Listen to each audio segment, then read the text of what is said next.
नमस्कार, स्वागत है आपका एशियन टीवी में। और शुरुआत करते हैं मुख्य खबरों की। विधायक शर्मा ने किया राजकीय अस्पताल में ऑक्सीजन प्लांट का शिलान्यास। 40 लाख रुपए की लागत से 100 एलपीएम ऑक्सीजन प्लांट शीघ्र होगा शुरू।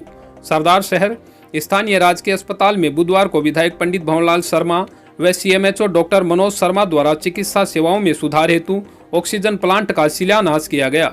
आपको बता दें, कोरोना महामारी के दौरान ऑक्सीजन के अभाव में हुई मौतों के बाद विधायक शर्मा द्वारा अस्पताल में शीघ्र प्लांट का कार्य शुरू करवाकर गंभीर मरीजों के लिए पाइपलाइन से ऑक्सीजन आपूर्ति के प्रयास किए जा रहे हैं, ताकि ऑक्सीजन के अभाव में किसी की मृत्यु न हो। इस मौके पर विधायक शर्मा ने कहा कि कस्बे में ऑक्सीजन की कमी के कारण जो मौतें हुई हैं, उसके हम सब जिम्मेदार हैं और इससे सबक लेकर अब हम सबको मिलकर चिकित्सा सेवाओं में सुधार हेतु तेजी से प्रयास करने की आवश्यकता है। उन्होंने कहा कि चिकित्सा सेवाओं में सुधार के लिए बजट की कोई कमी नहीं रहने दी जाएगी। इस कोरोना काल में जिन लोगों की मृत्यु हुई ऑक्सीजन की कमी की वजह से, उसके लिए हम सभी जिम्मेवार हैं। क्यों ऑक्सीजन की कमी ऐसी थी कि जयपुर में भी ऑक्सीजन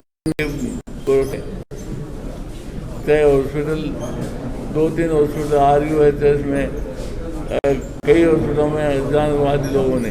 तो अभी मैं ये कहना चाह रहा हूँ कि ऑक्सीजन की कमी सरदार शहर के हॉस्पिटल में पहले थी, वो रह गई। अब ऑक्सीजन की कमी और अन्य सामान की कमी, जो भी मेडिकल उपकरण इनको मिलेंगे वो निश्चित तौर से उपलब्ध हो कराए जाएंगे और किसी प्रकार की समस्या सरदार शहर में नहीं रहने दी जाएगी। कमियाँ हैं, वो कमी स्टाफ की कमी है और कोई बात की कमी है, वो तो डॉक्टर साहब मॉनिटरिंग करेंगे और ब्लॉक सीएमएचओ साहब हैं और किसी प्रकार की कमी होगी वो पूर्ति हम करेंगे। सीएमएचओ डॉक्टर मनोज शर्मा ने बताया कि राजकीय अस्पताल अब 100 बेड का हो चुका है। शीघ्र ही यहाँ पर उप जिला अस्पताल की सारी सुविधाएं उपलब्ध करवाने के प्रयास किए जा रहे हैं। अभी भी अपन सोशल डिस्टेंसिंग का और उस चीज़ का अपन को पालन करना चाहिए। माननीय विधायक महोदय द्वारा जो आज ऑक्सीजन प्लांट का लोकार्पण किया गया है, इसके अलावा भी श्रीमान जी ने यहाँ CSC के लिए, बादरजी कुआ PSC के लिए, अन्य सभी जो PSCs हैं उनके लिए अन्य सामान के लिए जो लाइन लिस्ट दी थी, उसका लगभग 80% सामान आ चुका है। आज भी असल सर का सामान आया है, असल सर भी गाड़ी गई है आज, और आने वाले 1-2 दिनों में पूरा सामान आ जाएगा।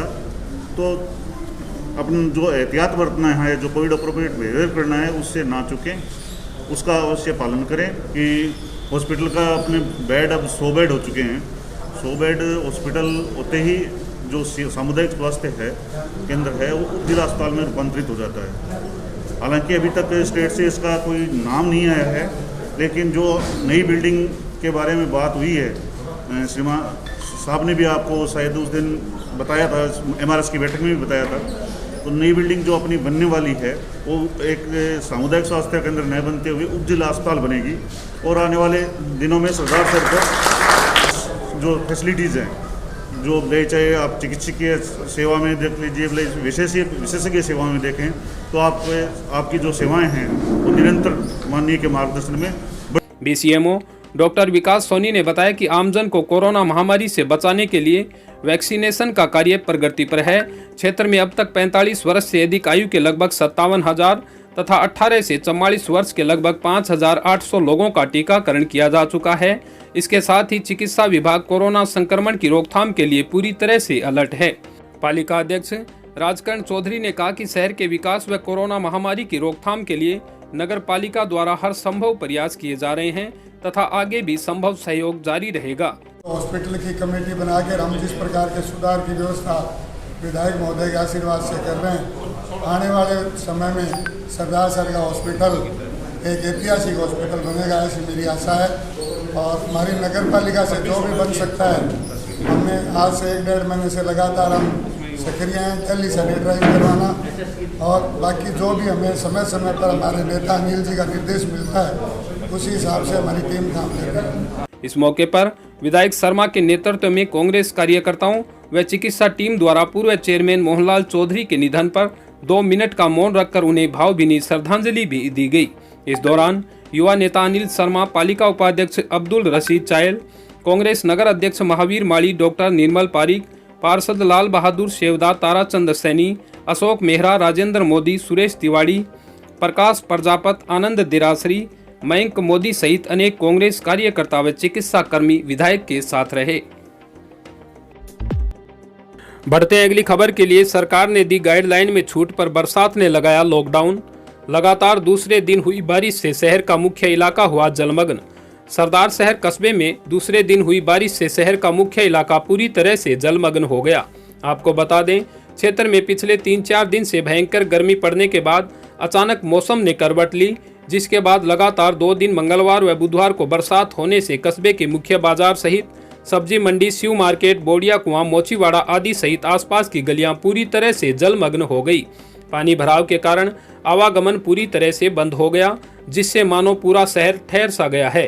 गौरतलब है कि सरकार ने नई गाइडलाइन में 2 जून से व्यापारिक प्रतिष्ठानों को प्रातः 6 बजे से 11 बजे तक खोलने की छूट दी है, जिसको लेकर व्यापारी बुधवार को अपने प्रतिष्ठान खोलने के लिए पूरी तरह से आश्वस्त थे।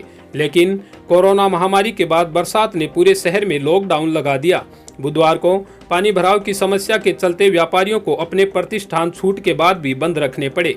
हालांकि लगातार हुई 2 दिन की बरसात व ठंडी हवाओं के चलने से तापमान में जरूर गिरावट आई है। लोगों ने बरसात के बाद खुशनुमा मौसम का आनंद लेते हुए गर्मी व उमस से राहत महसूस की है। जैसा कि आपको विदित है, लगभग 50 दिनों के बाद सरदार शहर के बाज़ारों को आज सीमित समय के लिए 6 बजे से 11 बजे तक खोलने की अनुमति प्रदान की गई थी।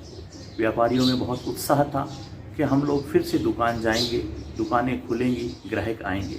बहुत से व्यापारियों ने स्टेटस भी लगा दिया था कि 2 जून की रोटी के लिए 2 जून से दुकानें खुलेंगी।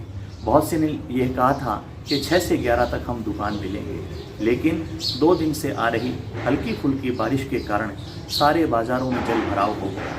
ग्राहक तो क्या, व्यापारी भी अपनी दुकान नहीं जा सकते और बाज़ार वापस बंद हो गए। पूर्ण लॉकडाउन जैसा ही हो गया तो व्यापारी बहुत परेशान हुए, बहुत निराश और मायूस हुए। लेकिन अभी तो मानसून आया ही नहीं है, आगे मानसून आना है तो यह समस्या और बड़ी हो सकती है। ऐसे में आप देखिए, अभी तक घंटाघर से लेकर के मूर्ति कोई, शिव मार्केट, मोचीवाड़ा, बोडिया कुआं, सब्जी मंडी सब और पानी भरा हुआ है। लोग आ जा नहीं सकते, यहाँ तक कि हॉस्पिटल जाने के मार्ग भी अवरुद्ध हैं। बताइए कितनी परेशानी है।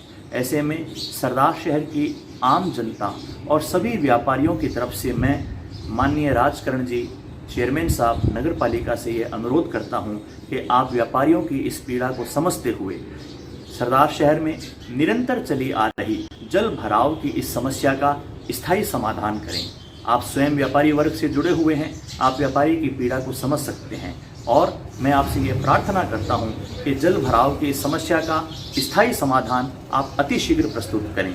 और हमारे शहर के यशस्वी विधायक माननीय भंवरलाल जी से भी मैं यह प्रार्थना करता हूं कि आम जन की तकलीफ़ों को समझते हुए, व्यापारियों की पीड़ा को समझते हुए इस समस्या को आप प्राथमिक स्तर पर लेते हुए इसका समाधान अतिशीघ्र करवाएं।